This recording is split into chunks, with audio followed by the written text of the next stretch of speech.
हरियाणा का चुनाव धीरे धीरे चरम पर पहुंच रहा है। सभी पार्टियां अपना प्रयास कर रही हैं और हरियाणा के चुनाव में जिस प्रकार से पिछले 10 वर्षों में भारतीय जनता पार्टी की सरकार ने एक स्वच्छ ईमानदार शासन प्रशासन दिया है कि भारतीय जनता पार्टी की सरकार हरियाणा में हैट्रिक बनाएगी। सब जानते हैं कि जब कांग्रेस की सरकार थी तो करप्शन कितना था, बिना पर्ची खर्ची के नौकरी नहीं मिलती थी, विधायकों के कोटे होते थे, ऐसी वीडियो मैंने देखी है। लैंड जिहाद का मुद्दा था, अभी भी है और उस पर सरकार जीरो टॉलरेंस पर काम कर रही है। हमने 800 से ज़्यादा उत्तराखंड में ऐसे स्थानों को कब्जा मुक्त कराया है जो लैंड जिहाद के अंतर्गत कब्जा किए गए थे और आगे भी सरकार की कार्रवाई जारी रही। हमसे पहले की सरकारों ने अपने वोट की राजनीति के लिए, तुष्टीकरण के लिए ऐसी चीज़ों को बढ़ावा दिया है जिसको समाज को जिससे नुकसान हुआ है। अब हम उन चीज़ों को ठीक करने का प्रयास कर रहे हैं। मैंने वो वीडियो देखी है किस प्रकार से ट्रेन को डिरेल करने के लिए पटड़ी पर पोल रखा गया। मैंने वो वीडियो भी देखी है कि गैस का सिलेंडर रखा हुआ। मैंने वो वीडियो भी देखी है कि कोई फिश प्लेट खोलने की कोशिश कर रहा है। तो इस प्रकार से देश के अंदर एक देश को दहलाने की कोशिश करने का प्रयास हो रहा है। देशी विदेशी ताकतें उसमें लगी हैं। देश के अंदर के जो स्लीपर सेल हैं वो भी उसमें काम कर रहे हैं, विदेशी साजिशें भी हैं। द न्यूज़ 15 देख रहे हैं आप और मैं हूं केशव। हरियाणा में इन दिनों चुनाव जोरों पर हैं। हर कोई पार्टी अपनी अपनी जीत का दावा कर रही है। ऐसे में इस पूरे समीकरण को समझाने के लिए बीजेपी के सीनियर लीडर और राज्यसभा सांसद नरेश बंसल जी हमारे साथ हैं। सर, बहुत बहुत स्वागत है आपका। हरियाणा के चुनाव किस तरह से देख रहे हैं? पूरा खाना पक चुका है और जल्दी तैयार हो जाएंगे? नमस्कार, आपके सभी दर्शकों को शुभकामनाएं। हरियाणा का चुनाव धीरे धीरे चरम पर पहुंच रहा है। सभी पार्टियां अपना प्रयास कर रही हैं और हरियाणा के चुनाव में जिस प्रकार से पिछले 10 वर्षों में भारतीय जनता पार्टी की सरकार ने एक स्वच्छ ईमानदार शासन प्रशासन दिया है।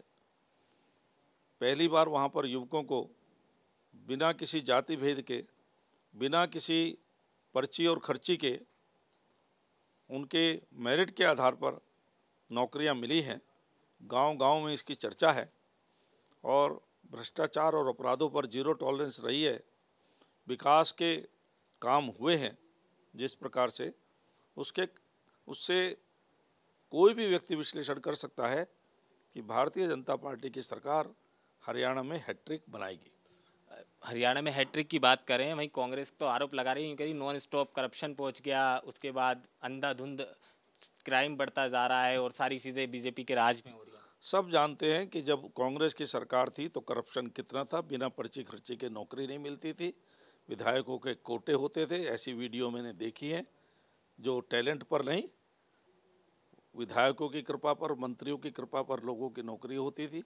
भ्रष्टाचार चरम पर होता था, अपराधों की कोई सीमा नहीं थी। ये सबने देखा है। जब जब चुनाव आते हैं तो आपका विपक्षी पार्टी में किसी पर्टिकुलर एक व्यक्ति को चुन के प्रेम बहुत ज़्यादा बढ़ जाता है। आजकल कुमारी शैलजा के लिए बीजेपी का अपार प्रेम देखने को मिल रहा है। नहीं, अपार प्रेम नहीं है। हम राजनीति के अंदर नारी सम्मान के और अनुसूचित जाति, ओबीसी, एसटी, इस वर्ग के सशक्तिकरण के पक्षधर हैं और हमने ये करके दिखाया है। इसी प्रकार अगर हरियाणा में कोई पार्टी अपनी किसी महिला नेता का अपमान करती है, अपनी किसी अनुसूचित जाति के नेता का अपमान करती है, तो हमारी उसके पक्ष में प्रतिक्रिया होना स्वाभाविक है। तो ये सभी महिलाओं के लिए या फिर पर्टिकुलर चुनावों में जिनसे फ़ायदा मिल सकता है उन? नहीं, सभी के लिए है। नारी सम्मान के जितने कार्यक्रम किए, नारी सशक्तिकरण के किए हैं।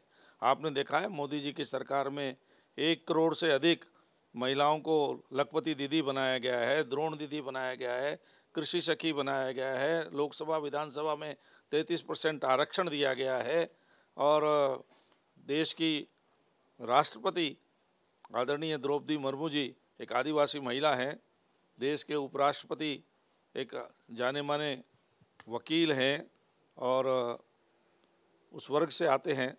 तो हमने सबको सशक्तिकरण का काम मोदी जी की सरकार में, मोदी जी के नेतृत्व में हुआ है। एक लैंड जिहाद मुद्दा बड़ा जम के चला, जिसकी वजह से धामी सरकार एकदम सुर्खियां बटोली। अब वो मुद्दा शांत है, मगर बीच बीच में कहीं ना कहीं उत्तराखंड में वो चीज़ें अभी भी हैं। उसके साथ अब उसने जड़ें अपनी जो मजबूत की हैं, वो यूपी में कह लीजिए, दिल्ली में कह लीजिए, तो ये बड़ा हॉट टॉपिक बना हुआ है बहुत टाइम लैंड जिहाद का मुद्दा था, अभी भी है, और उस पर सरकार जीरो टॉलरेंस पर काम कर रही है। हमने 800 से ज़्यादा उत्तराखंड में ऐसे स्थानों को कब्जा मुक्त कराया है जो लैंड जिहाद के अंतर्गत कब्जा किए गए थे, और आगे भी सरकार की कार्रवाई जारी रहेगी।